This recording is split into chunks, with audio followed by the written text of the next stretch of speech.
Hello, my littles. Welcome to Mammy's Corner, and I'm Mammy. But you already knew that, didn't you? It is time to do our affirmations. Are you ready to say them out loud? You are? All right, let's start. Which one do we start with? This one? Okay, ready? I am loved. Are you loved? You are? All right, say it louder. Ready? I am loved. Good job. Who loves you? God loves you. That's right. Who else loves you? Mammy loves you. And don't you forget it. All right, next one. I am good. Are you good? You could be louder than that, my little. Come on, ready? I am good. Good job. Now for the last one. I am kind. You are kind. Let's say it really loud. I am kind. Good job, my littles. Now, before we get started, make sure you have your favorite chair, maybe get a favorite blanket or a favorite pillow or a favorite stuffed animal that you love, or maybe your favorite mommy and daddy you want to cuddle with. I'd love to cuddle with you, but you're over there and I'm over here. So soon. All right, are you ready? No? What else did I miss? Oh, that's right. Don't forget to hit that thumbs up because Mammy loves it when you do that. It brings a smile to my face when you give Mammy those thumbs up. All right, are you ready? But wait, I want to share something with you. Hold on one second. So my youngest granddaughter and I are going to sing a song that Mammy came up with. It's part of the BIBLE song. Well, tune anyways. Are you ready? Let's do this. Ready? Mamie.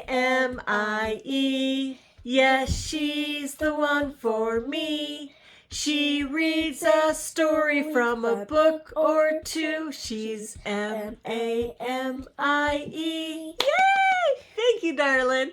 All right, now are you ready? We're ready. Are you ready? All right. Mammy's got a book. Let's find out which story it is today. Today's story is called Oscar, Cat About Town. See, there's Oscar. I looked at the stray cat which a kind little girl had brought to my examining room.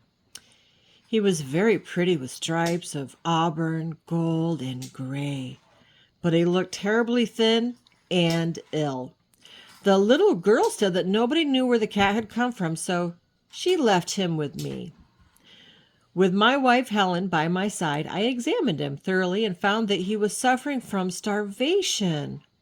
Do you know what that means, my littles? That means that he's very, very hungry and hasn't eaten probably in a long time. Poor baby.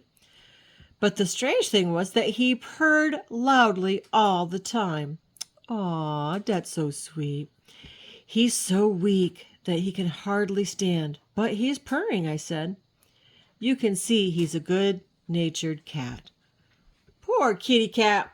What's the vet going to do? Well, let's find out. For a few days, Helen gave him beef broth and milk to make him strong, and when he walked in the kitchen to eat some of Sam's dinner of meat and biscuits, we knew he was well again. We shall call him Oscar, Helen said. You mean you want to keep him? Yes. He's a lovely, friendly cat and so pretty, and since we don't know who owns him, he must stay with us. He and Sam seem to get along so well. Oscar purred his approval, and his big purr became part of our lives. Ah! Oscar had been with us for several weeks when I came home and found Helen looking very worried. It's gone. It's Oscar. He's gone, she said. What do you mean? I think he's run away. I became worried, too, because I knew he had run away from somewhere before we found him, and it made me sad to think that we might be going to lose our cat after we had grown so fond of him. Oh, that's so sad. In the darkness, Helen and I searched all over the garden and the lane behind the house. Then, although it had begun to rain heavily, we began to explore the streets and side alleys of the little town of Darrowby.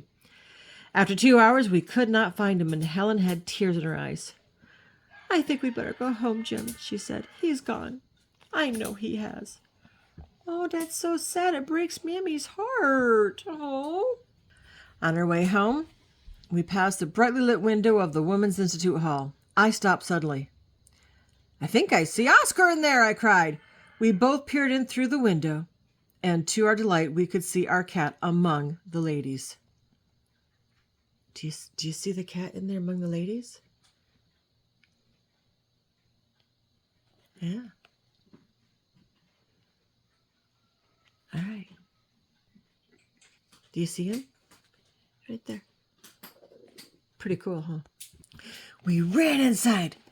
There was a hat-making competition in progress. Various ladies were lined up wearing some very original and pretty hats. Oscar was walking along the judge, listening to her comments and examining each hat as though he himself were an expert. Look at him. Isn't that nice?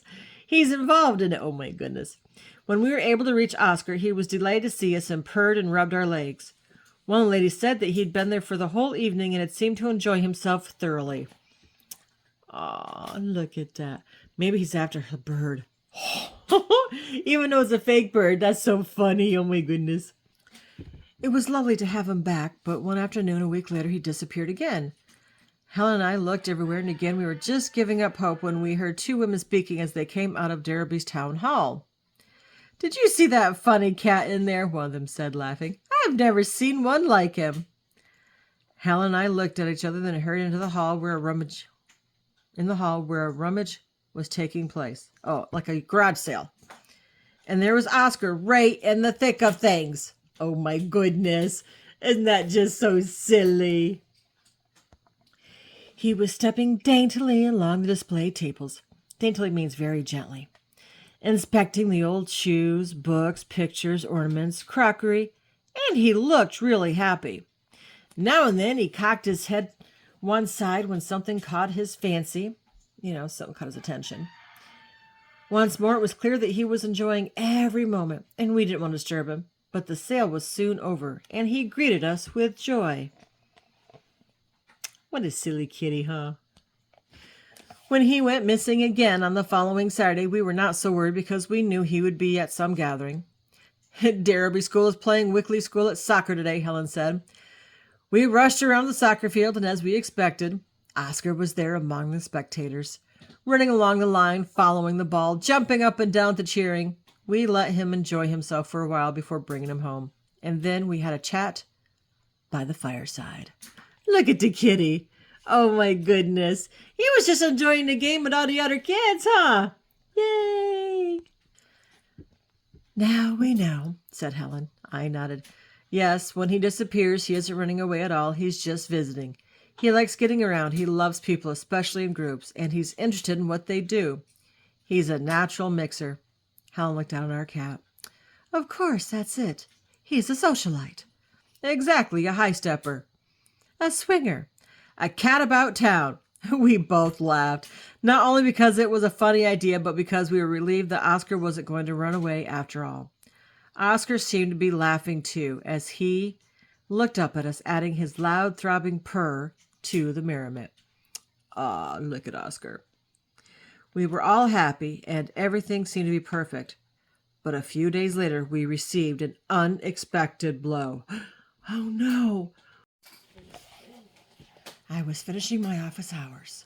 I looked around the door of the waiting room and saw only a man and two little red-headed boys. See that? Two little boys.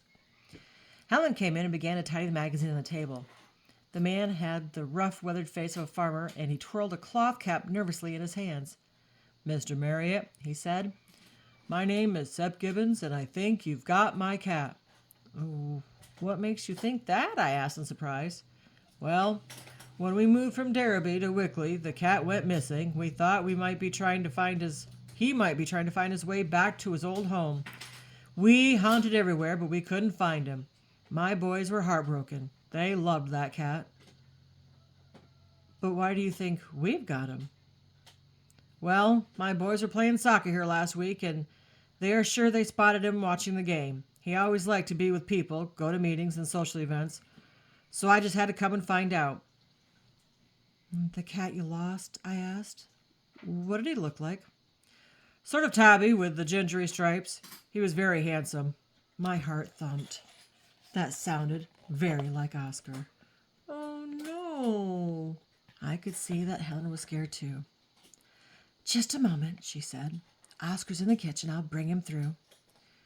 When she returned with the cat in her arms, the little boys called out, Tiger! Oh, Tiger! Tiger! That's our cat, all right, said Mr. Gibbons. And doesn't he look well? The boys called him Tiger because of his gingery stripes. look at that. He looked at the two boys flopped happily on the floor as Oscar, purring loudly with delight, rolled around them. The boys used to play with him like that for hours. They cried a lot when we lost him. Well, Mr. Gibbons, said Helen with a catch in her voice, you'd better take it. He was your cat first, and you searched for him so hard, and I can see that the boys love him. Well, that's kind of you. Please come and see him whenever you like. Wickley's only 20 miles away. He picked up Oscar and left. Oh, how sad. We missed Oscar terribly, but we knew we had done the right thing. He really belonged to the Gibbons family, who loved him and would be kind to him. One afternoon, we were out shopping in the nearby town, and I looked at my watch. It's only 5 o'clock. Why don't we go see Oscar at Wickley? It's not far from here. The Gibbons' cottage was at the far end of Wickley Village, and when Mrs. Gibbons opened the door to us, she didn't know who we were, but when she heard the name Herriot, she was delighted to see us. Come in and have a cup of tea, she said. We went inside and were greeted by Sepp and the boys. As Miss Gibbons busied herself with the kettle, we looked eagerly around the room for Oscar, and within a few moments he trotted in. He took one look at Helen, then jumped into her lap and rubbed his face against her hand.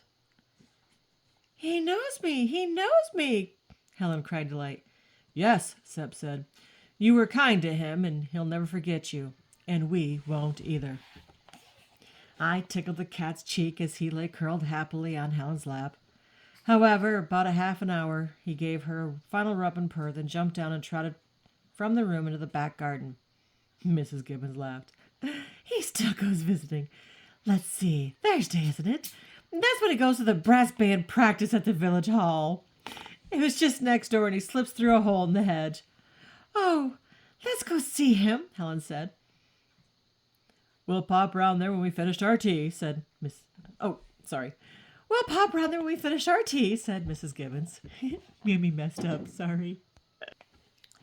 In the village hall, we all stood in a row and watched Oscar moving around the band players, jumping in delight at each boom from the drum, creeping close to the slide of the trombone, which seemed to fascinate him.